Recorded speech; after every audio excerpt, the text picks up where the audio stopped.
Hi everyone, Shri Swami Samarth. तर आज मी माझ्या फ्रेंड्स सोबत आलेले आहे आशापुरीला। आशापुरीला येण्यासाठी आम्ही सफाळ्यावरून शेअरिंग रिक्षा पकडून एडवनला उतरलो। एडवनवरून आशापुरी मंदिराजवळ चालत यायला 10 ते 15 मिनिटं लागतात। जस्ट मंदिराच्या परिसरामध्ये पोहोचलो आणि बाहेरचा व्ह्यू असा काहीसा आहे।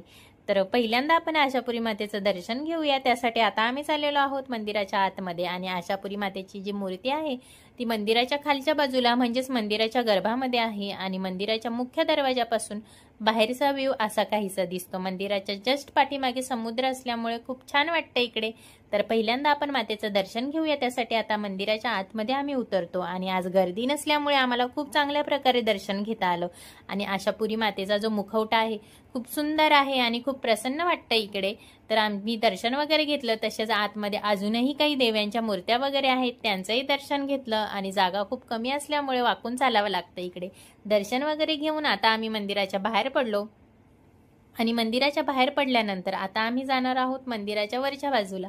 मंदिराच्या वरच्या बाजूला जाण्यासाठी इकडनं रस्ता आहे आणि वरती आशापुरी मातेच्या पादुका आहेत तिकडचंही दर्शन घेतलं आणि मंदिराच्या वरच्या बाजूला समुद्र असल्यामुळे खूप छान वाटतं। चला भेटूया अशाच एका मिनी ब्लॉग मध्ये। बाय।